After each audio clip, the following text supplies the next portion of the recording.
Bharatiya Janata party का विधायक होकर के मैंने उस जमाने में जितने भी मस्जिदें थी सब पर इंडिया मार्क का टोकन मिलवाया। क्या अखिलेश यादव जी से कुछ पर्सनल ऐसा था कि आपको मंत्री बनाया, फिर बर्खास्त किया, फिर मंत्री बनाया? हमसे एक बार नेताजी ने पूछा कि पूजा जी आपके यहाँ मैं आते जाते देखता हूँ सब भाजपा गाड़ियाँ खड़ी रहती हैं और क्या मामला है ये? हम कहते कि अब नेताजी आप जानते जो मैं संगठन से बना हूँ। 2007 में आप बीरापुर से चुनाव हारते हैं बसपा के कैंडिडेट से, और 2009 में आप बसपा ज्वाइन करके लोकसभा चुनाव लड़ जाते हैं।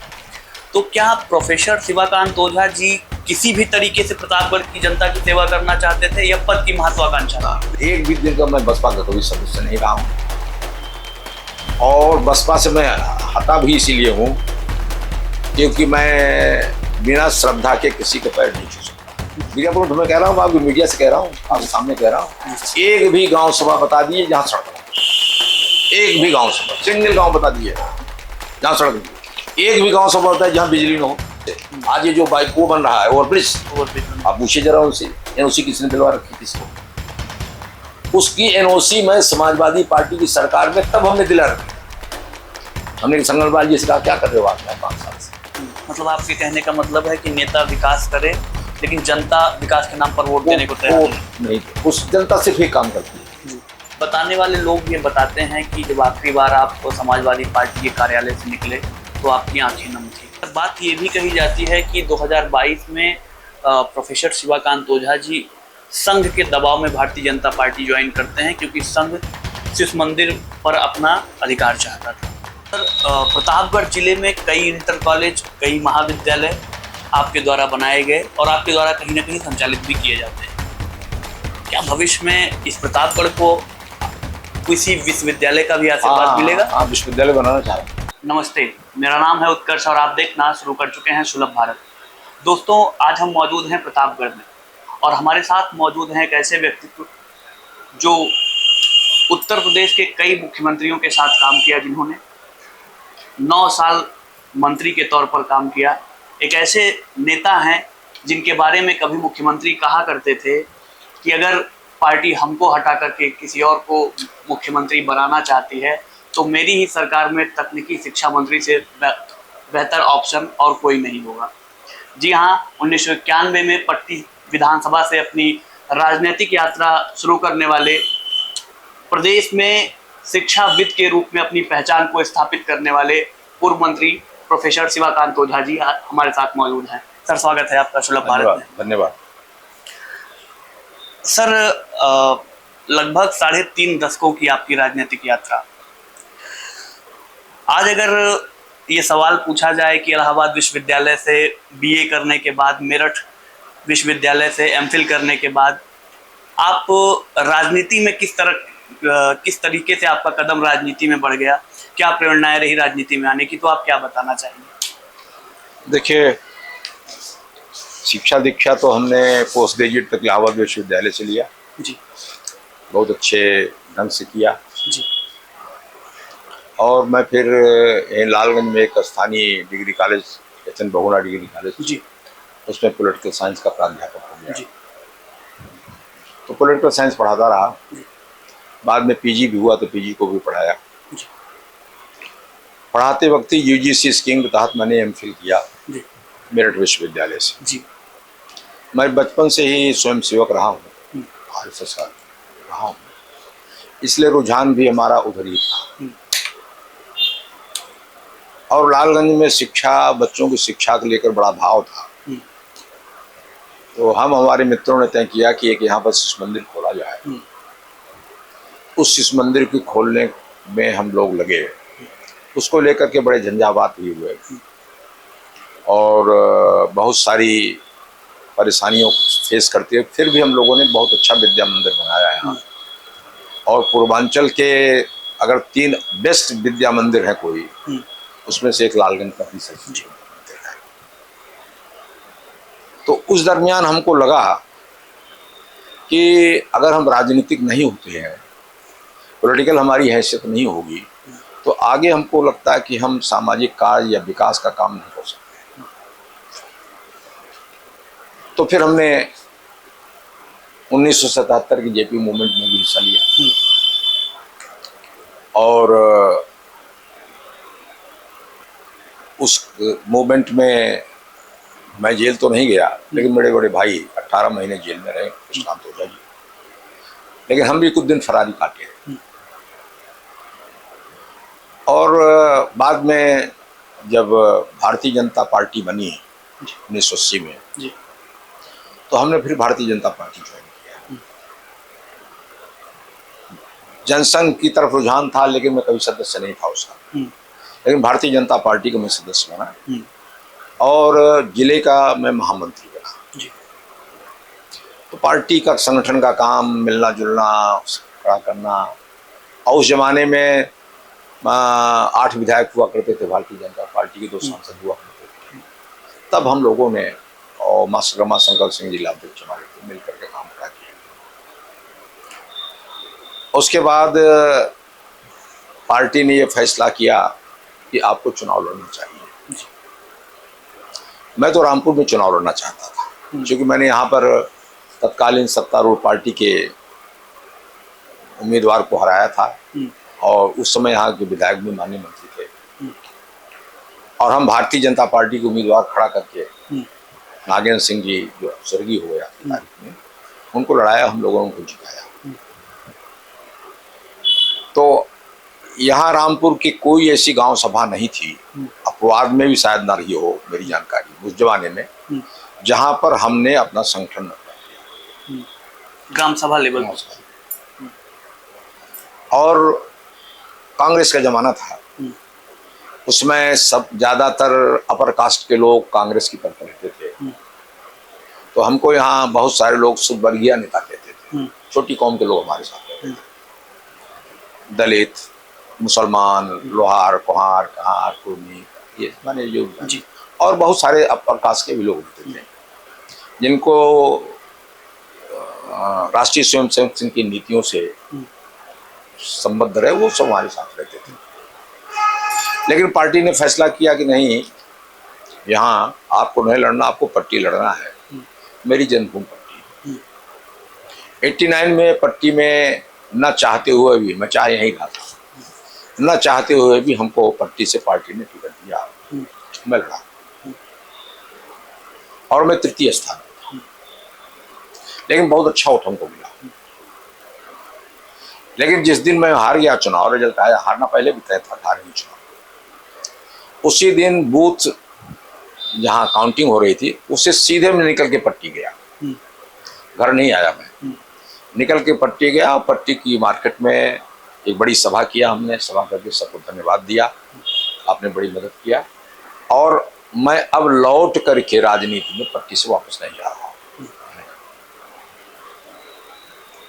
यहाँ कॉलेज में पढ़ाता रहता था, आमदनी को ही दिया था मुख्य रूप से। लेकिन हर शनिवार को, करीब करीब हर शनिवार को मैं पट्टी किसी न किसी गांव में, किसी क्षेत्र में प्रोग्राम लगा के यहाँ से जाता था।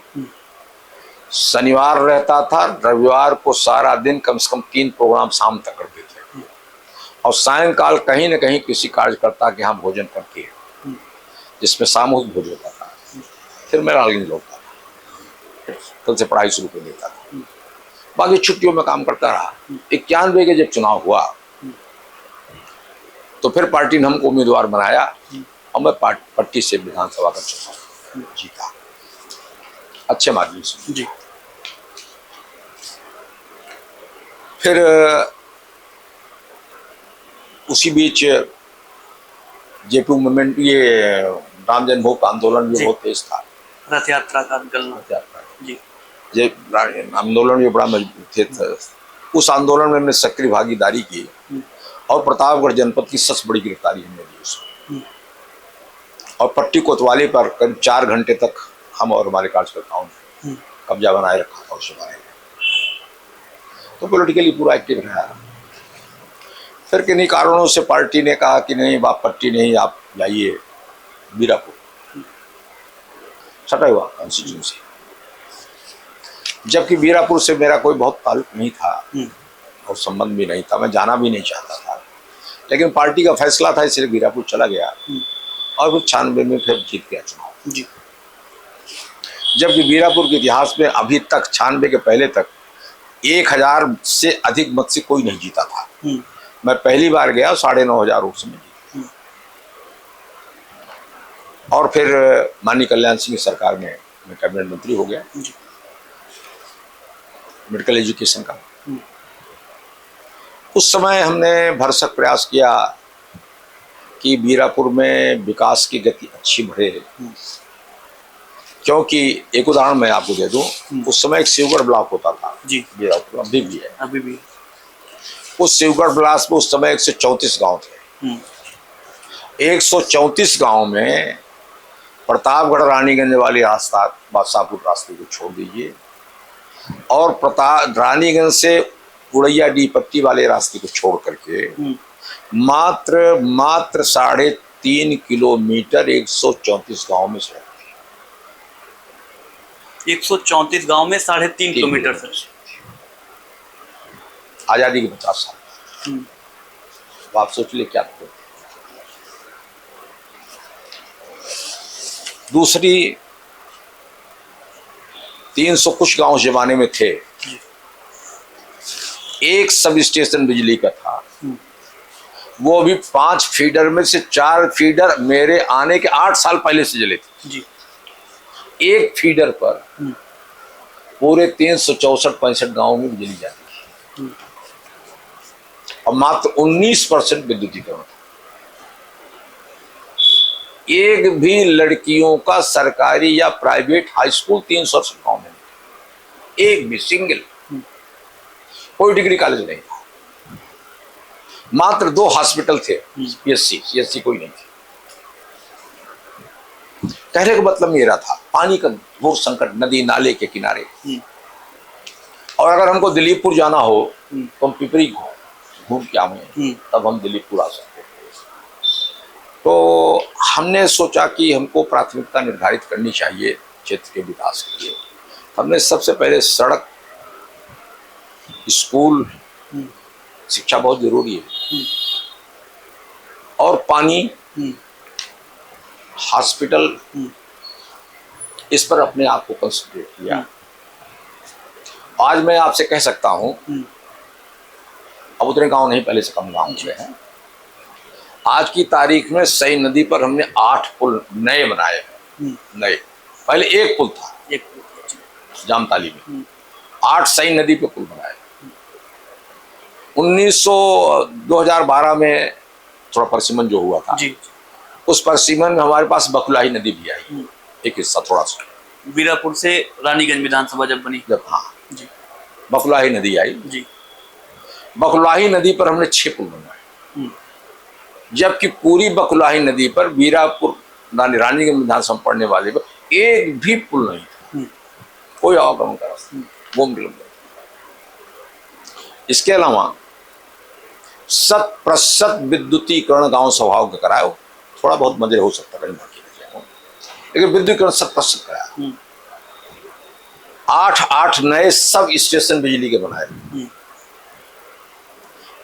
2012 के 12 वाले चुनाव के बाद हमने 132 सब स्टेशन बनाए, 132 के भी एक सब स्टेशन बनाए। धर्म सम्राट स्वाभिकर पात्री जी महाराज के नाम से एक स्नातकोत्तर महाविद्यालय भी बनाया, गवर्नमेंट कॉलेज बनाया, जो कभी वहां नहीं था। और अपनी विधायक निधि से मात्र 3 वर्षों के भीतर मैंने 12 इंटर कॉलेजेस खड़े किए वहां पर, जब पूरी विधानसभा में 368 गांव में मात्र 3 इंटर कॉलेज थे। रानीगंज, बीरापुर, शीतलागंज ले लो, 4 इंटर कॉलेज थे मात्र। विज्ञान सिर्फ अकेले बीरापुर में था, बाकी किसी कॉलेज में साइंस इंटरमीडिएट बच्चों को पढ़ने के लिए नहीं। हमने 12 कॉलेजेस बनाए विधायक निधि से, और हाई स्कूल इंटरमीडिएट की मान्यता 9 फॉर्म दिलाई लोगों 3 वर्षों में। फिर हमने तय किया कि हर न्याय पंचायत में एक कॉलेज होना चाहिए, और उसी बीच हमने 3 गवर्नमेंट इंटरमीडिएट कॉलेज भी बनाए। और आज की तारीख में बीरापुर में 2012 से 17 के बीच में मंत्री रहा, तो बीरापुर के भीतर 18 नए गवर्नमेंट हाई स्कूल प्रमोट करके हमने बनवाया। जिले में सबसे ज्यादा स्कूल बीरापुर में है, अब रानीगंज में। जी। स्वास्थ्य की दृष्टि से अगर आप देखें, जितनी न्याय पंचायतें हैं 26 आज की तारीख में, पहले कुछ ज्यादा थी, पहले भी आज भी, पहले हमारे पास जो बीरापुर था और आज जो रानीगंज है, इसमें हर न्याय पंचायत, कोई न्याय पंचायत नहीं है जहां हॉस्पिटल है। Ayurvedic hospital, homeopathic hospital, CSC, PSC, और पूरे जिले में सबसे ज्यादा CSC वहां, 8 CSC, 50 बेड का हॉस्पिटल है। 200 बेड का हॉस्पिटल हमने प्रपोज किया था, हाँ प्रपोज मैंने स्वीकृत हमने किया था स्वास्थ्य मंत्री को। 100 बेड का पैसा रिलीज किया था, लेकिन दुर्भाग्य से 8 साल हो गया, अभी तक चल नहीं पाया, बिल्डिंग बन रही थी।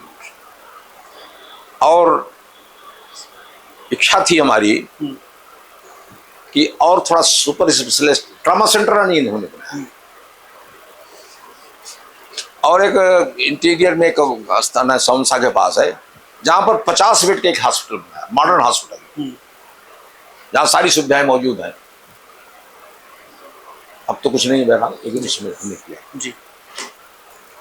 तो विकास के जितने आयाम हो सकते हैं, रानीगंज तहसील हमने बनाई, बाबा बिलखनाथ धाम हमने बनाया, ब्लॉक, बाबा बिलखनाथ के जो बड़ा पौराणिक हम लोगों का स्थान है, उसके सौंदर्यीकरण का काम बहुत सीमा तक हमने किया। माँ चौहर्जन देवी जहाँ पहुंचे और बिलखनाथ पहुंचने का रास्ता ही नहीं था कोई दोनों जगह रास्ता, दोनों को सौंदर्यीकरण करने का जो प्रयास कर सकता उसको हमने किया। और जो विकास के जितने आयाम हो सकते थे वो सबका संबंध है। और आज की तारीख में आपसे कह दूं, मैं इतने दिन विधायक था, 4 कॉन्स्टिट्यूंसीज, मैंने 2 विधानसभाओं में 4 बार मैं विधायक रहा, पॉलिटिकली एक्टिव रहा, और आज तक मैंने एक भी FIR किसी पे नहीं कराई, सिंगल। 20-22 साल का मेरा सत्ता का कार्यक्रम काल है हमारा, एक भी FIR किसी पर मैंने नहीं कराई। और आप ये भी कह सकते हैं, भारतीय जनता पार्टी का विधायक होकर के मैंने उस जमाने में जितने भी मस्जिदें थी सब पर इंडिया मार्क का 200 पर हमने लगवाया, सब पर। विधायक, भाजपा के विधायक मंत्री, और कोई मुस्लिम बस्ती ऐसी नहीं होगी, जो लोग कहते हैं भाजपा मुसलमानों के खिलाफ है, कोई मुस्लिम बस्ती ऐसी नहीं होगी जहां पर विद्युतीकरण और सड़क नहीं बनी। सिर्फ एक ऐसा गांव है जहां सड़क नहीं बन गया, लेकिन बॉर्डर पर हमने ले जाकर सड़क छोड़ दिया, वो बाकी कोई गांव नहीं जहां हमने बनाना, बिजली वहां भी लगवा दिया है, लेकिन सड़क वो अपने गांव की बाग से नहीं जाने दे रहे थे, या अपनी जमीन से नहीं, इसलिए सड़क उनके बाग में जाकर छूट गई। बाकी मुस्लिम गांव, बाकी हिंदू गांव तो चल गया। सर लौटते हैं 1991 की तरफ। पूर्व मुख्यमंत्री स्वर्गीय कल्याण सिंह जी उस समय मुख्यमंत्री हुए और आप उनकी कैबिनेट में मंत्री हुए। एक मंत्री के तौर पर या एक व्यक्तिगत कैसे संबंध थे कल्याण सिंह जी के साथ? देखिए, मेरा अभी निजी मत है, कल्याण सिंह जी से ज्यादा ईमानदार, बहादुर और कर्मठ समझदार और जन आधारित नेता मुख्यमंत्री वो जब नहीं। आज की तारीख को 1992 6 दिसंबर जब उन्होंने कहा कि मैं इस्तीफा देने जा रहा हूँ, मंत्रिमंडल को भंग करने जा रहा हूँ, तो आप लोग उस समय थे क्या? आप लोगों से कोई राय मशवरा या नहीं? उसमें कोई राय, चूंकि परिस्थितियां ऐसी उस समय थी। और ये अब कल्याण सिंह की बहादुरी देखिए आप, आज तक कभी कोई नेता मुझको इतिहास में नहीं मिलता है जो इस बात को स्वीकार करता हो तो आदेश मेरा है, सब अधिकारियों पर डाल देते हैं। लेकिन कल्याण सिंह एक ऐसा बहादुर मुख्यमंत्री रहा है जिसने कहा कि आदेश मैंने दिया है कि गोली नहीं चलेगी, गोली नहीं चलेगी किसी कीमत पर, और लॉ एंड ऑर्डर हम मेंटेन करेंगे। लॉ एंड ऑर्डर मेंटेन बिना गोली चलाए करने में हम अक्षम रहे हैं, इसलिए मैं पदत्याग करता हूं। और इसकी स्वीकृति पर उनको सुप्रीम कोर्ट ने 1 दिन की सजा भी दी है, लेकिन उन्होंने सहर्ष स्वीकार किया, आदेश मेरा था, इसलिए अधिकारी दंडित नहीं किए जाने चाहिए। सर हम रिसर्च बना रहे थे तो हमको ये पता चला कि 1998 में जब स्वर्गीय कल्याण सिंह जी से और स्वर्गीय अटल जी के बीच थोड़ी अदावत हुई, उनको पद से हटाया गया, तो मीडिया के कुछ बंधुओं ने उनसे पूछा कि आपको मुख्यमंत्री पद से हटाया जा रहा है, क्या लगता है आपको किसे मुख्यमंत्री बनाना चाहिए? तो उन्होंने कहा था कि अब ये तो पार्टी तय करेगी, लेकिन मेरे हिसाब से अगर किसी को मुख्यमंत्री बनाया जाए तो मेरे ही कैबिनेट में मंत्री रहे प्रोफेसर शिवाकांत ओझा सबसे योग्य होंगे। कितनी सच्चाई है सर? देखिए, इसमें चूंकि कोई तथ्यात्मक सच्चाई तो नहीं है जी, ये तो बातचीत की है, लेकिन हमारा क्या कल्याण सिंह जी का रुख था इस दिशा में जी, कि हमारे हटने के बाद जी, मुख्यमंत्री बनाने में जो प्रमुख दावेदार हो सकते हैं उसमें शिवाकांत। सर आपने प्रदेश के लगभग 7 मुख्यमंत्रियों के कार्यकाल को देखा, उनके साथ ज़्यादातर लोगों के साथ काम किया, जिसमें दिग्गज नेता कल्याण सिंह जी रहे, जिसमें एक दिन के मुख्यमंत्री जगदम्बिका पाल को भी आपने देखा, आपने राजनाथ सिंह जैसे मुख्यमंत्री को देखा, आपने मायावती जैसी मुख्यमंत्री को भी देखा, आपने अखिलेश यादव के साथ भी काम किया, मंत्री के रूप में काम किया। आज आप योगी आदित्यनाथ जी को देख रहे हैं। अगर तुलना की जाए सबसे बेहतर मुख्यमंत्री तो आपकी नज़र में कल्याण सिंह। क्यों सर ऐसा? कल्याण सिंह में 3-4 खूबियां बहुत अच्छी। एक तो जनाधारित नेता थे जी, वो किसी पे के द्वारा प्रायोजित नेता नहीं हुए, संघर्ष करके नेता बने, इसलिए जनभावनाओं को बहुत समझते थे, पढ़े लिखे भी थे, लेक्चरर थे कॉलेज में। दूसरी चीज, कल्याण सिंह मैं अब भी मानता हूँ, इर्द गिर्द रहने वाले थोड़ा बहुत जोखिम होंगे, कल्याण सिंह से ज्यादा ईमानदार कोई मुख्यमंत्री नहीं अभी तक उत्तर प्रदेश के इतिहास में। योगी जी की ईमानदारी लेकर उस पर हम कुछ नहीं कर सकते। अभी योगी जी के बारे में नहीं पूछ सकते, योगी जी सक्षम मुख्यमंत्री हैं, बहादुर मुख्यमंत्री। आपको अखिलेश यादव की सरकार में 2 बार मंत्री बनाए गए, क्या अखिलेश यादव जी से कुछ पर्सनल ऐसा था कि आपको मंत्री बनाया फिर बर्खास्त किया फिर मंत्री बनाया? नहीं, देखिए ऐसा नहीं था जी। अब मैं तो मंत्री था उनके यहाँ, टेक्निकल मिनिस्टर रहा, और अखिलेश जी हमको बर्खास्त करना भी नहीं चाहते थे, लेकिन मैं पृष्ठभूमि से आया था संघ, जहाँ जो मेरी कोठी लाट थी वो बिल्कुल तिराहे पे थी, उस तिराहे पे थी जहाँ से विक्रमादित्य मार्ग का भी रास्ता जाता था, गवर्नर हाउस का भी जाता था, उसी तिराहे मेरी कोठी थी, और पुराने संबंध भाजपा से थे मेरे। तो हमारे यहाँ जो गाड़ियों कतार लगी रहती थी वो ज्यादातर भाजपा लगे हुए झंडों की लगी रहती थी, और या विश्व परिषद वाले ये सब वाले लड़के, तो मैं सबका काम करता, मैं ये जी आज भी आपके बारे में कहा जाता है सबका काम जी। तो हमसे एक बार नेताजी ने पूछा कि ओझा जी आपके यहाँ मैं आते जाते देखता हूँ सब भाजपा गाड़ियाँ खड़ी रहती हैं, और क्या मामला है ये? हम कहते कि अब नेताजी आप जानते नहीं, मैं तो संघ स्वयं से रहा हूँ, मैं वहीं से निकल के आया हूँ, इसलिए 20-25 साल जहाँ बिताया है, स्वाभाविक वो लोग हमसे जुड़े हैं, आएंगे जाएंगे मिलेंगे, और आप ही तो कहते हैं सबका काम करना चाहिए। मैं सबका काम करता हूँ, जो सफाई यहाँ तो बसपाई आते उनका भी काम करता हूँ, काम करने में दिक्कत नहीं, लेकिन कुछ लोगों ने इतना काम भरा होता कि मन मस्तिष्क के पूरी तरह हिंदूवादी हैं, और ऐसी स्थिति में उनको कैबिनेट में बनाए रखना बहुत उचित नहीं होता। जो लोकल है मैं थोड़े दिन के लिए हटाया उनको, लेकिन मेरे ऊपर कोई आरोप लगा मुझको नहीं हटाया गया, भ्रष्टाचारी है, बेईमान है, चोर है। तो एक जो गलत फहमी थी कि हिंदूवादी वगैरह वगैरह की, तो हम तो हिंदूवादी अपने आप को नहीं, मैं तो मानववादी मानता हूँ। सर आप 1996 में 2002 में लगातार 2 बार बीरापुर से विधायक रहते हैं, और 2012 में जब परचीमन के बाद बीरापुर परिवर्तित होकर रानीगंज बनती है तो भी आप विधायक होते हैं। इस बीच 2007 में आप बीरापुर से चुनाव हारते हैं बसपा के कैंडिडेट से, और 2009 में आप बसपा ज्वाइन करके लोकसभा चुनाव लड़ जाते हैं। तो क्या प्रोफेसर शिवाकांत ओझा जी किसी भी तरीके से प्रतापगढ़ की जनता की सेवा करना चाहते थे या पद की महत्वाकांक्षा थी? देखिए इसमें 2 बात है जी। एक तो मैं भारतीय जनता पार्टी को ही छोड़ना नहीं चाहता, सही बात, क्योंकि मैं मूल रूप से वहां से आया जी, लेकिन कभी कभी स्वाभिमान को जब धक्का मिलता है तो फिर आदमी को स्वाभिमान बचाने के लिए कुछ करना जी।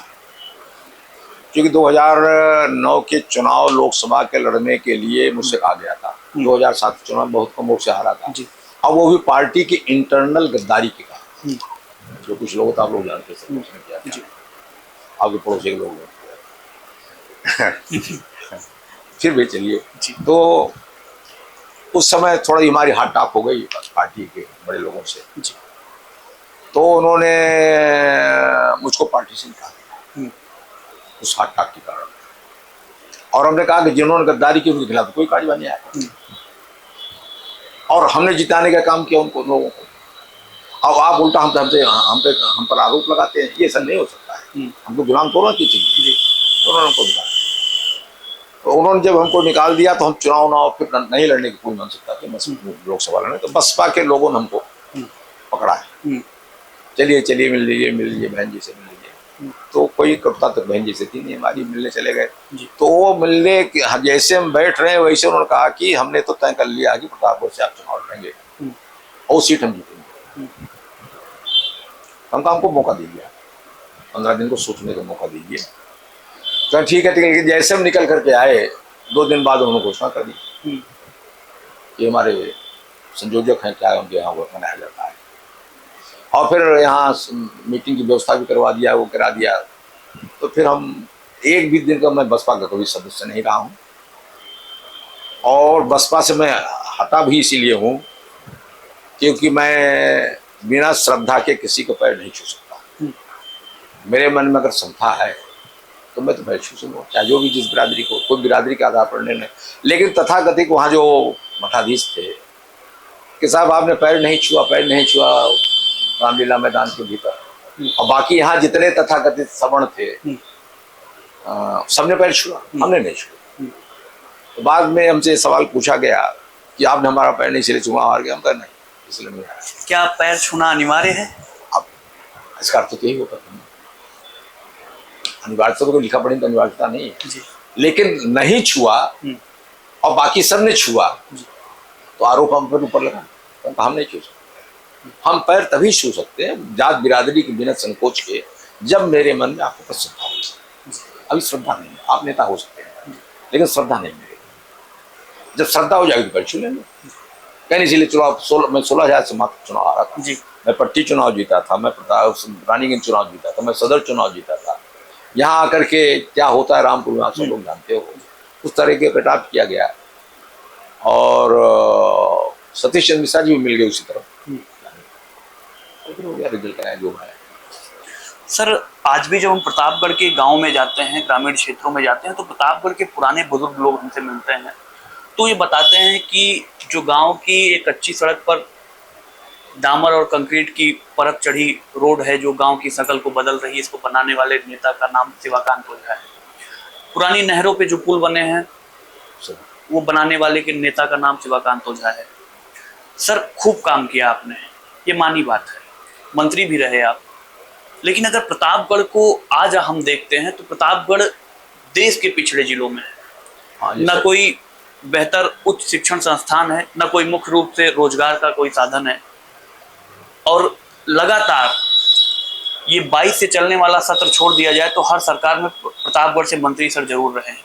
ये वो जिला है जहां से 4 सांसद हैं, 3 राज्यसभा के, 1 लोकसभा के। उसके बावजूद भी प्रतापगढ़ की ये दुर्दशा, इसके पीछे का कारण आप किसको मानते हैं? देखिए ऐसा है, हम इसको 2 कारण मानते हैं जी। एक तो हम लोग जब विधानसभाओं से चुन के जाते हैं जी। तो सारी दृष्टि हमारी विधानसभा में कंसंट्रेट रहती है, उसको कैसे हम डेवलप कर सकते हैं इसकी होती, बाकी करना चाहे न करें। तो हम जैसे पट्टी गए, पट्टी में बहुत थोड़े दिन रहे, लेकिन उस थोड़े दिन में भी एक मुश्त हमने 58 किलोमीटर सड़क 2 साल के भीतर पट्टी बनाई थी नहीं जी। उस बार पट्टी में। फिर हम बीरापुर आ गए। बीरापुर में मैं कह रहा हूँ, आपकी मीडिया से कह रहा हूँ, आपके सामने कह रहा हूँ, एक भी गांव सभा बता दिए जहाँ सड़क हो, एक भी गांव सभा, सिंगल गांव बता दिए जहाँ सड़क नहीं, एक भी गांव सभा बताए जहाँ बिजली न हो। पूर्वे हो सकते हैं छोटे मोटे नहीं, और वो भी वही हो गए जहाँ हमको बनने नहीं दिया वो, बाकी हम कराए। कोई स्थान बता दीजिए नदी के किनारे, उसके किनारे जो आवागमन के रास्ते, वहां हमने पुल बनवाए हो। बिजली की कोई समस्या रही हो, रानीगंज कस्बे में 2 सब स्टेशन में बनाए।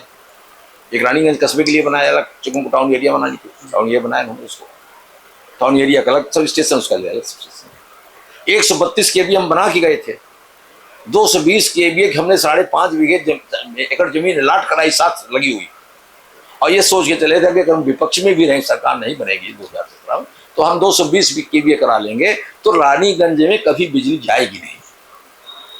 इसलिए हमने ऊपर जो हम बिजली हमारे सुल्तानपुर से आ रही थी उसको हमने ट्रांसफर कराया, सीधे लेकर के हम जोड़ाने की बात की थी, सब आदेश कराया था हमने उसको, लेकिन फिर आगे किसी कोई काम नहीं किया। 2 नए थाने हमने बनाए, दिलीपुर को थाना हमने हमारी बनाई, देलूपुर को थाना हमने बनवाया अपने जमाने के भी, हमने शुरू किया तो बाद में बनाया। सड़कों का कितना कायाकल्प किया हमने, ये जो देलूपुर से मंगरौरा सड़क ये हम बनवाए, हम लाए थे। और ये जो यहाँ से आप सोचिए जेल रोड से आज ये जो बाइक वो बन रहा है ओवरब्रिज, आप पूछिए जरा उनसे एनओसी किसने दिलवा रखी किसको, उसकी एनओसी में समाजवादी पार्टी की सरकार में तब हमने दिला रखी थी। हमने संगलपाल जी से कहा क्या कर रहे हो आप 5 साल से, एनओसी है मौजूद आपके पास, उस एनओसी का सदुपयोग करो ना। अगर मैं हार भी गया होता, मैं विधायक होता, विपक्ष में होता, तो हम आज से 3 साल पहले 4 साल पहले बनवा दिए थे। और इतना आप जानिए, कभी आप जाके देखिए बारघाट में एक हमने पुल बनवाया है जी, देखा है हमने, लेकिन आज तक अप्रोच नहीं हुआ। 8 साल हो गए, 1 साल मान लिया लेटर टर्म लग गया होगा, 7 साल तो हो गए जी, 7 साल में अप्रोच नहीं बना। बिल्कुल कौन जिम्मेदार बताऊं मुझे। 8 साल पहले मैं जब टेक्निकल एजुकेशन मिनिस्टर था तब मैं लाया था गवर्नमेंट इंजीनियरिंग कॉलेज प्रतापगढ़ में, उत्तर प्रदेश का 8वां इंजीनियरिंग कॉलेज था। आज तक क्यों नहीं बना, आज तक क्यों नहीं एक्सेप्ट हुआ है, 8 साल हो गए।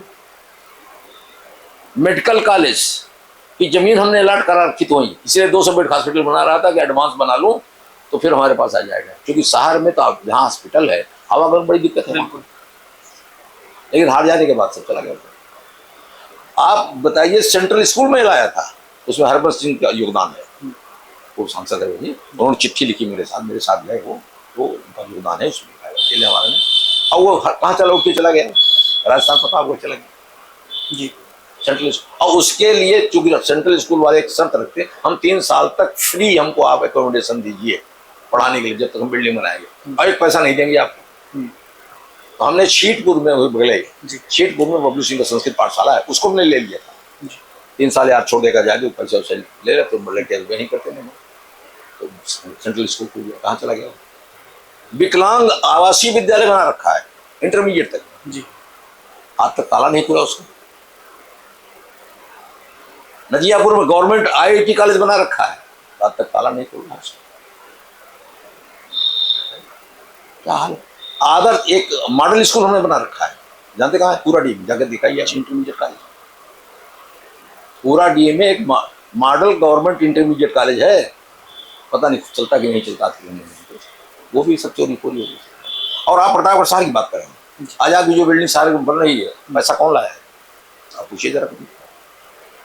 मैं मेडिकल मिनिस्टर था तो 10 यूनिट की डायलिसिस यूनिट सेंटर हमने प्रतापगढ़ में खोला, 10 यूनिट की, हमारे 10 लोगों का जी हो सके। और उसके लिए बहुत अच्छा हॉल बनाया हमने, एसी लगवाई, सब लगवाया कराया, और सामान मंगवा भी लिया। बेटी खुल आ गई, लेकिन मेरे हारने के 6 साल तक वो खुले नहीं, एसी फेसी सब निकल गई। फिर एक दिन प्रमुख सचिव हमारे मित्र आ गए, उनको डांटा तो 4 चलिए, पता नहीं कितना चल रहा। ये जो आपको मिला हॉस्पिटल बना, इसका सारा पैसा हम ले आएंगे, सारा पैसा जो नई बिल्डिंग बनी है, ये पैसा शिवाकांत ओझा लाएंगे जी, हम लाएंगे।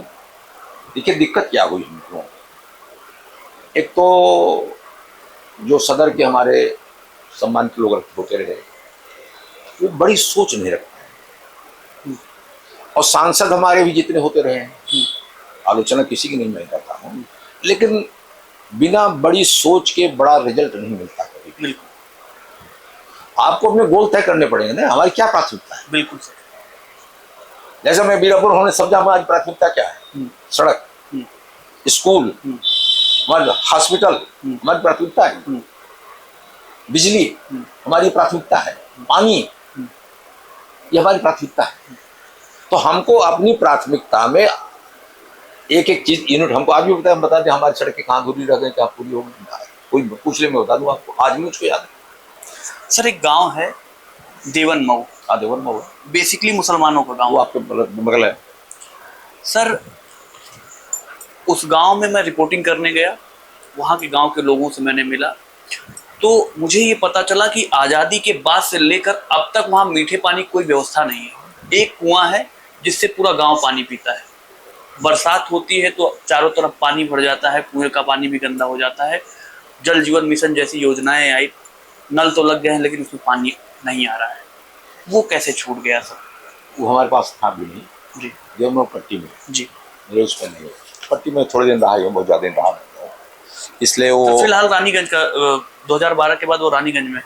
कौन, देवनमऊ? जी। नो नो, क्या बात करते हैं? जी, रानीगंज विधानसभा। अरे देवनमऊ कहाँ है भैया? सर रखां से जुड़ा हुआ गांव है, हाँ? रखां के जस्ट बगल का गांव। ना ना, हमारे उसमें नहीं देवनमऊ। जी, हम वहाँ पे रिपोर्टिंग किए सर। वहाँ के वोटर आपके हैं, वहाँ के वोटर बात करते हैं आपके बारे में। गाँव सभा क्या है? देवनमऊ तो मुस्लिम वाला गाँव वो वाला है यार, वो करेला के बगल के बाद देवनमऊ है। सर जैसे आप पिपरी मोड़ से आगे बढ़ेंगे।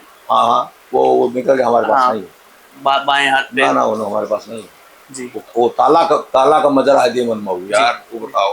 ताला का एक मजरा है देवनमऊ, वो आज की तारीख में सदर में है, अच्छा हमारे पास नहीं। सर और दूसरी चीज आप देखिए, हमारा अपना अनुभव, ये जल मिशन योजना कागज पे तो बहुत अच्छी और सोच भी बहुत अच्छी है। प्रधानमंत्री मोदी ने बहुत सोच समझ के आम आदमी को शुद्ध साफ पानी मिल जाए योजना चलाई, लेकिन जो व्यवहारिक अनुभव, मेरा अपना अनुभव है, ये पूरी तरह फ्लॉप योजना है। इसकी कोई सफलता संभव नहीं है। इसलिए जो योजना अखिलेश सरकार ले आए थे, उसको योजना को अगर हम इम्प्लीमेंट करें, हमने अपने यहाँ पायलट प्रोजेक्ट कुछ कॉलेज गाँव में कराए थे, वो स्वजल धारा। कारण क्या है बता दूं, ये वाटर सप्लाई बड़ी योजनाएं जो है जल मिशन वाली, ये एक तो इनकी देख रेख करने का कोई कर्मचारी नहीं है। कब मोटर चलेगी, कब बंद होगी, कब होगा, जल गई, कुछ। दूसरी चीज, इसकी जो पाइपें जाती है, आज की तारीख तो लो, जैसे मैं एक दिन अभी गाँव में गया था, सब बहुत खराब कंडीशन की पाइप है, लेकिन जो पहले जो पाइपें लगती थी वो अच्छी कंडीशन पर, वो पाइपें खेतों हो जा रही हैं, खेत में लोग काट लेते हैं, तोड़ लेते हैं, पानी फिर सींच रहे हैं। तो कौन उस पाइपों को बनवाएगा कौन? तो पता चला कि 5-6 महीने चला, उसके बाद संभव। हम 22 लगवाए थे उस जमाने में, 2096 से लेकर 2001 तक 22 वाटर सप्लाई मिशन की हम अपने हीराकुद क्षेत्र में लगाए थे। आज की तारीख में एक भी नहीं चली, एक भी। हमारा कल 1.5-2 साल चली, उसके बाद नहीं चली, तो तोड़ लेते, पानी तोड़ लेते। स्वजल धारा इसलिए सफल है कि ये मात्र 20-25 घरों के लिए होती है, गांव के भीतर होती है, दरवाजे के सामने से पानी जा रहा है, पाइप जा रही है, तो कोई अपने दरवाजे में कीचड़ नहीं करना चाहता, उसको कोई तोड़ता नहीं। अच्छा, उसको लगता है कि बस हमने 20-25 लोगों के घर का है, पानी पिए के भाई ठीक बना रहा है, देखा गड़बड़ हो जाए। अच्छा, गांव के भीतर है, इसलिए सबकी निगाह रहती है, भाई इसमें चोरी मत करो, इसमें लूटो मत, इसमें पीटो मत। जी, वो अच्छी है। सर आपने बताया कि आपने 2012 से 17 के बीच मंत्री के रूप में रानीगंज को पूरी तरीके से परिवर्तित करने का प्रयास किया। उसके बावजूद भी आप 2017 में चुनाव हार जाते हैं। एक प्रत्याशी के तौर पर आपने आकलन किया होगा, मुख्य क्या कारण रहे चुनाव? 2-3 कारण है। एक तो विकास के नाम से चुनाव नहीं जीता जाता, मतलब आपके कहने का मतलब है कि नेता विकास करे लेकिन जनता विकास के नाम पर वोट देने को तैयार नहीं। उस जनता सिर्फ एक काम करती है जी। आप जब वोट मांगने जाते हैं तो आपकी प्रशंसा करती है, बहुत काम किया, ये कहती है, लेकिन वोट जब पड़ने आता है तो वो विकास भूल जाती है जनता। अब मैं इसलिए भी कह रहा हूँ, मैं पॉलिटिकल साइंस प्राध्यापक भी रहा हूँ और पीजी तक मैंने कक्षाएं पढ़ाई है, तो वोट जीतने का मापदंड विकास नहीं है, एक पैमाना है, वो भी ऐसा नहीं है, लेकिन वोट जीतने का लोकतंत्र में पैमाने और बहुत सारे हैं। जी सर, 2017 में आप चुनाव हार गए और उसके बावजूद आपको क्षेत्र में एक्टिव रहे, पार्टी के कार्यकर्ता के रूप में लगे रहे, झंडा आपने बुलंद किया। लेकिन जब 2022 का चुनाव आता है, टिकट का समय आता है, तो पार्टी आपका टिकट काट देती। बताने वाले लोग ये बताते हैं कि जब आखिरी बार आप समाजवादी पार्टी के कार्यालय से निकले तो आपकी आंखें नम थी। नहीं, ऐसा कुछ नहीं है। जी मेरी आंखें नम थी कभी जी ना। पार्टी ने मेरा टिकट भी काटा, ये भी जान ले जाता। जी मैं मूल रूप से संगीत था। जी मन मेरा घूम फिर करके उधर ही चला जाता। जी तो मैंने अखिलेश जी से साफ कह भी दिया था जी कि भाजपा हमको बुला रही है। और 2017 में भी भाजपा हमको टिकट मेरे घर गए देने के लिए गई, मैं मंत्री जब था। जी तब हमने एक बहुत बड़े पदाधिकारी हमारे पास गए थे जो गवर्नर करते थे जमाने में, उस जमाने में। वो मेरे पास गए थे कि आप चले आप, पुराने हम लोग थे और संजोग से हमारे प्रचारक भी रहे उस जमाने में। तो हमने उनसे कहा कि ये संभव नहीं है, क्योंकि अखिलेश जी ने इन पर विश्वास किया है। विश्वास के साथ कभी धोखा नहीं देना चाहिए, हम गद्दारी नहीं करेंगे। लेकिन जब 12 से 17 तक हम बहुत एक्टिव रहे, हम भी सफर जिंदा के बाकी कौन जिंदा कर रहा था। और लेकिन भाजपा के लोग हमसे संपर्क में थे बाद में, और 17 में हम लड़ गए होते, फिर हम जीत जाते, फिर शायद मंत्री हो गए, कोई दिक्कत नहीं। तो अखिलेश जी ने कहा क्या किया जाए। हम कहा आपसे अच्छा, भाजपा के लोग संपर्क में धर्मेंद्र प्रधान थे, ये क्या नाम उनका संगठन महामंत्री ये थे, अशोक वाजपेयी जी एक हमारे पुराने मित्र जी, 7 वर्ष सदस्य हो गए, वो थे, लक्ष्मीकांत वाजपेयी जी थे, सब लोग थे। तो हमने कहा कि बात बताएंगे, तो टिकट और घोषित कर दिया। क्या अखिलेश यादव इंतजार कर रहे थे अंत तक कि आप टिकट के लिए दावेदारी करेंगे? हाँ, अंत तक उन्होंने इंतजार किया। हाँ। और अंत में भी हमको उन्होंने कहा कि जब हमको भाजपा से टिकट नहीं मिला, तब भी उन्होंने मुझसे संदेश, हमारे पास संदेश करना है, अगर आप अंतिम दिन नामांकन आप करना चाहें तो नामांकन आपको भेज रहे हैं, वो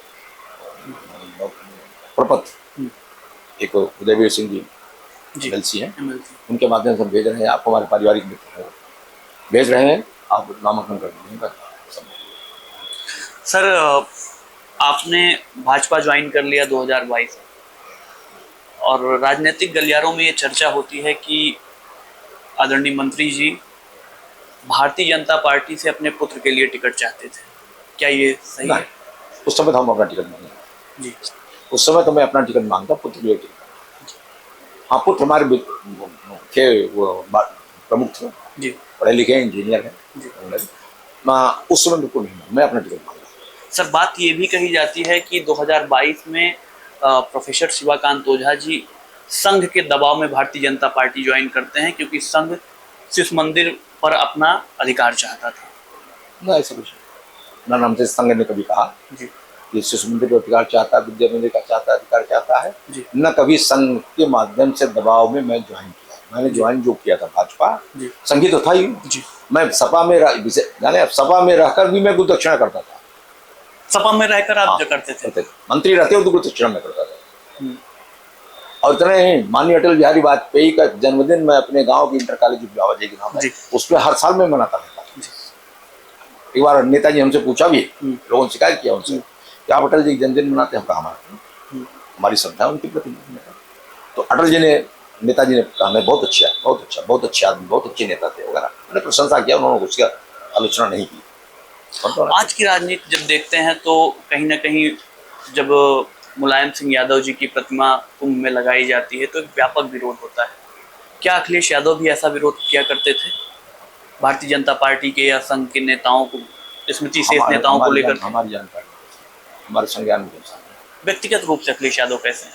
बहुत अच्छा, विजनरी आदमी। देखिए, हम विजन का जहाँ तक सवाल है, हम जितने मुख्यमंत्रियों के साथ काम किए, अखिलेश बहुत विजनरी आदमी है, बहुत पढ़ा लिखा आदमी है। और अखिलेश उत्तर प्रदेश का डेवलपमेंट कैसे हो सकता है, ये अखिलेश के विजन में है। रिवर फ्रंट जो उस आदमी ने बनाया है, बिल्कुल आप लंदन चले जाइए, जिस पर उसी प्रकार उसी तरह की बना दिया है यहाँ पर आकर। JPNIC जैसी बिल्डिंग शानदार, उसको आपने प्लोटल बना के बर्बाद कर दिया है, करोड़। और इसके अलावा ये सड़कें वगैरह, डेवलपमेंट के नाम पर कभी भी अखिलेश जी वो नूनिश नहीं किया करते, तुरंत 1 मिनट विलम्ब नहीं करते। ठीक, बहुत अच्छा। सर, 12 से 17 सरकार अच्छी चली। हाँ, अच्छी। चूक कहाँ हो गई थी जो चुनाव हार गई? अब देखिए, चूक तो एक तो उनका पारिवारिक विवाद इतना बढ़ गया, मैसेज ये जाने लगा कि अब से लड़ते हैं। पब्लिक में मैसेज गया कि अब से घरे में लड़ता है नहीं सकते हो। ये बेकार है चीज। दूसरी चीज, मोदी जी का भुदय। मोदी जी का भुदय देश की राजनीति में एक नया टर्निंग पॉइंट है, और इनहेरेंट उसके हिंदुत्व, उसके पीछे जो छिपा हुआ तत्व था वो हिंदुत्व का। तो मोदी जी ने जो हिंदुत्व को प्रखर किया, उसमें बहुत सारी छोटी जातियां, बड़े जाति, ये लोग सब उसमें लगे, तो ले दे करके लिमिटेड वोटर रह गए हमारे पास, इसलिए सर, प्रतापगढ़ जिले में कई इंटर कॉलेज, कई महाविद्यालय आपके द्वारा बनाए गए और आपके द्वारा कहीं ना कहीं संचालित भी किए जाते हैं।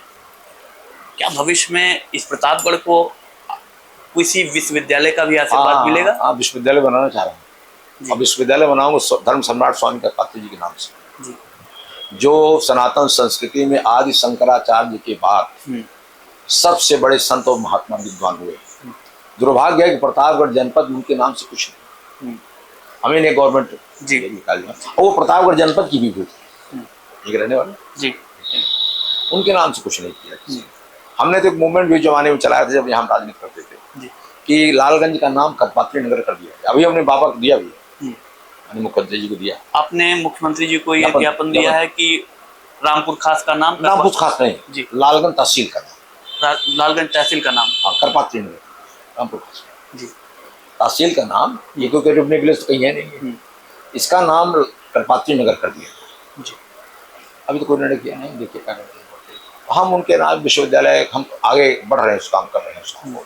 आज की तारीख में हमारा जो यहाँ पीजी कॉलेज है उसमें 11,000 बच्चे और 76 का प्रोफेसर।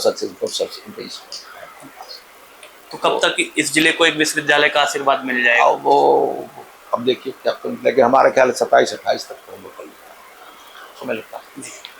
मतलब 2027 या 28 तक प्रतापगढ़ जिले में एक विश्वविद्यालय का आशीर्वाद मिल जाएगा। हाँ, कर्पात्री जी, कर्पात्री धर्म जी, सम्राट स्वामी कर्पात्री जी। सर आगे बढ़ते हैं। 2024 के चुनाव को आपने भाजपा नेता के रूप में, एक्टिव भाजपा नेता के रूप में, एक भाजपा कार्यकर्ता के रूप में देखा।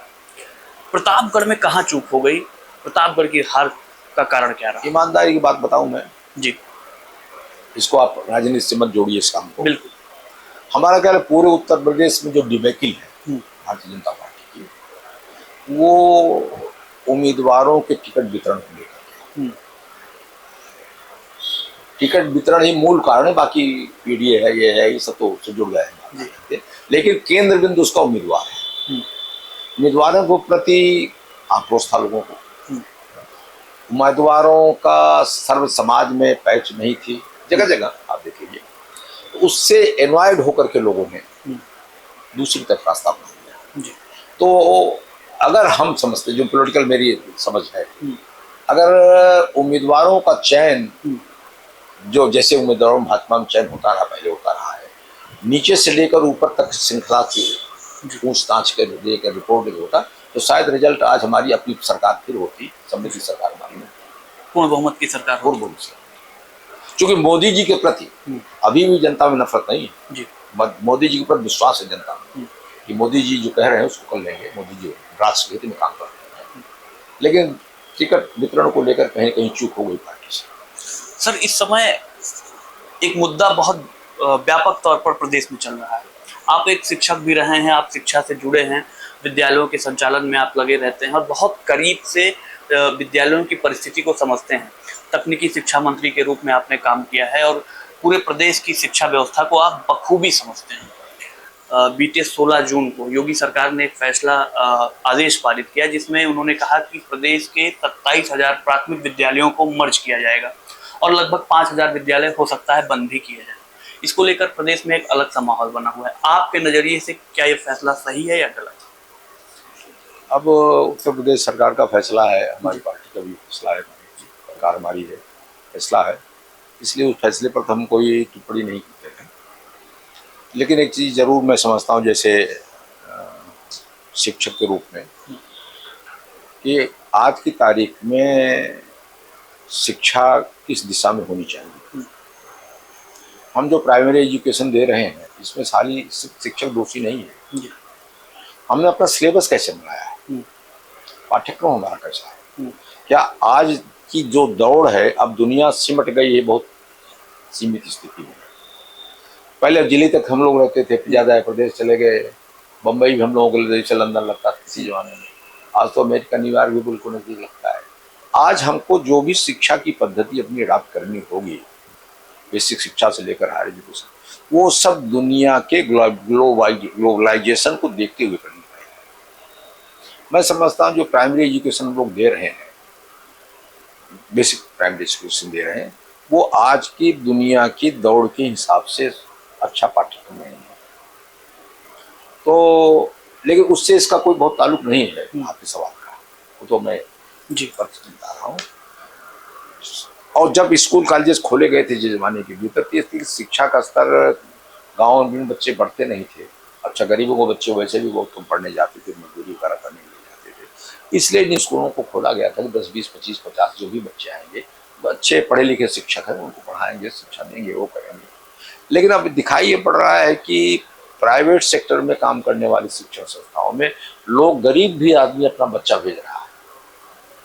सरकारी संस्थाओं के भीतर ये मानते हैं कि समय से शिक्षक नहीं आ रहा है, पढ़ाई का सिस्टम ठीक नहीं हो रहा है, व्यवस्था ठीक नहीं हो रही है, जबकि किताब भी मिल रही है, भोजन भी मिल रहा है, सारी सुविधाएं भी मिल रही है, लेकिन फिर भी क्यों भाग रहा है बच्चा? सर, आर्टिकल 21A ये कहता है कि देश भर में बच्चों को निःशुल्क एवं अनिवार्य शिक्षा दी जाएगी, और प्राथमिक विद्यालय उसी आर्टिकल को चरितार्थ करने वाली व्यवस्था थी, जहां बच्चों को निःशुल्क एवं अनिवार्य शिक्षा दी जाती थी, मिड डे मील जैसी व्यवस्था दी जाती थी, और एक अलग कंपटीशन बीट करके वहां टीचर आते थे।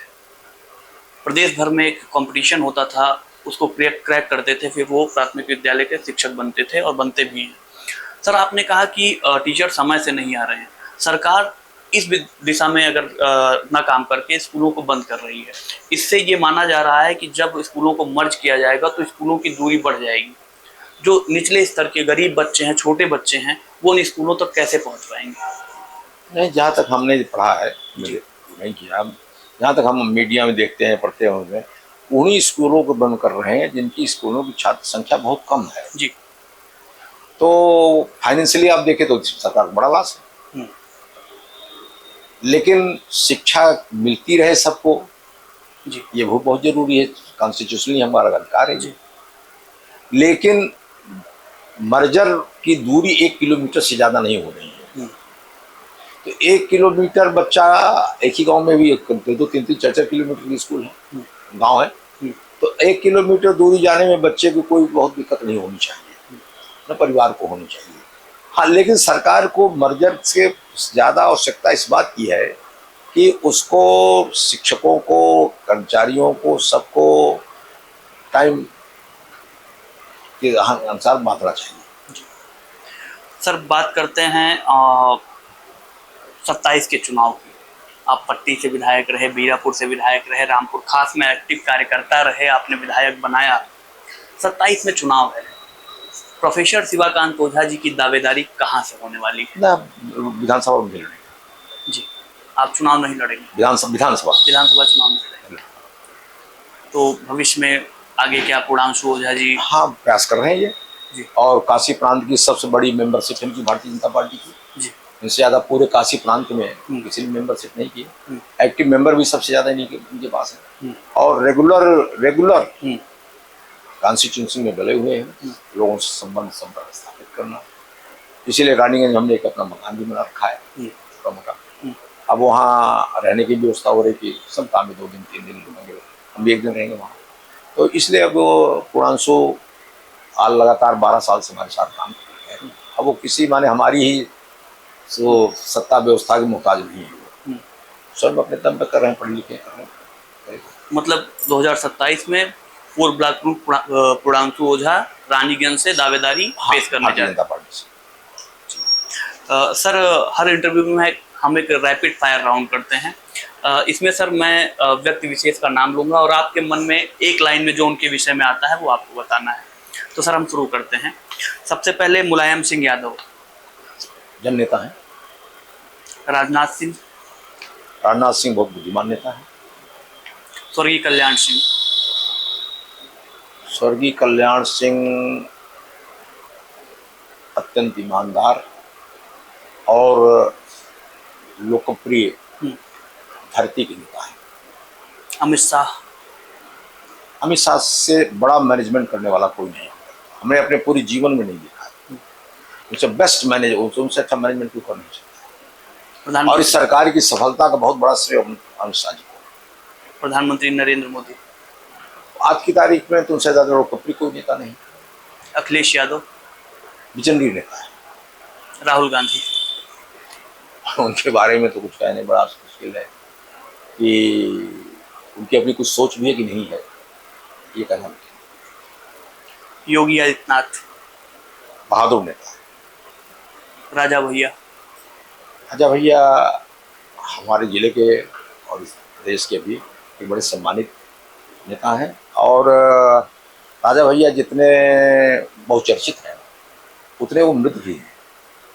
गरीबों की मदद करना, लोगों की मदद करना, और बड़े सरस भी हैं। हमारी अपने राय में उनको जो बहुचर्चित किया गया उसका कोई बहुत उचित आधार नहीं होता है। प्रमोद तिवारी जी। प्रमोद तिवारी जी नेता हैं। रानीगंज विधानसभा। किस रूप में? आपके लिए रानीगंज विधानसभा क्या है? रानीगंज विधानसभा मेरी कर्मभूमि है और वो अच्छी से अच्छी फले फूले विकसित हो, ये मेरे मरते दम तक मेरी इच्छा है। प्रतापगढ़ लोकसभा। उसके लिए भी हमारा जिला है, ये हमारा जनपद है। और लोकसभा प्रतापगढ़ में हमारी पूरी 5 विधानसभाएं हैं। प्रतापगढ़ में हम जो डेवलपमेंट करना चाह रहे थे वो नहीं हुआ। प्रतापगढ़ जहाँ था आज़ादी के बाद से कमोबेश हुए कमोबेश, इसलिए इसकी प्रगति, इसके विकास के लिए करने की चिंता है। 2027 विधानसभा चुनाव। हमारा ख्याल 2022 के 17 विधानसभा चुनाव बड़ा टफ होगा। टफ होगा। तो सर बहुत बहुत धन्यवाद, आपने अपना कीमती समय हमें दिया। मैं चाहूँगा कि प्रतापगढ़ के लोगों को और प्रतापगढ़ के युवाओं को प्रोफेसर शिवाकांत ओझा जी क्या संदेश देना चाहेंगे? प्रतापगढ़ के लोगों और दोनों युवाओं को सभी मित्रों से कहना चाह रहे हैं, मेहनत ही एकमात्र सफलता का राज है। मेहनत के अलावा सफलता का कोई शॉर्टकट रास्ता नहीं है। इसलिए नौजवानों की स्पेशली मैं कहना चाहता हूँ, बेटे खूब मेहनत करो, आगे बढ़ो और सद्मार्ग से अच्छा बनने का प्रयास करो। नशा मुक्त हो जाओ। नशा है हमारे आपके पूरे जीवन को नष्ट कर दे रही, परिवार नष्ट कर दे रहा है, समाज नष्ट कर दे रहा है। इसलिए नौजवानों, चाहे जिस जात बिरादरी धर्म संप्रदाय के लोग हों, नौजवानों नशा से मुक्ति अपने आप को रखो, तभी अच्छा कर सकते हो तुम समाज में। बहुत बहुत धन्यवाद सर। तो आप थे हमारे साथ पूर्व मंत्री, पूर्व विधायक श्री शिवाकांत ओझा जी। ऐसे ही प्रतापगढ़ के विभूतियों से आपको हम मिलवाते रहेंगे। आप देखते रहिए सुलभ भारत। बहुत बहुत धन्यवाद।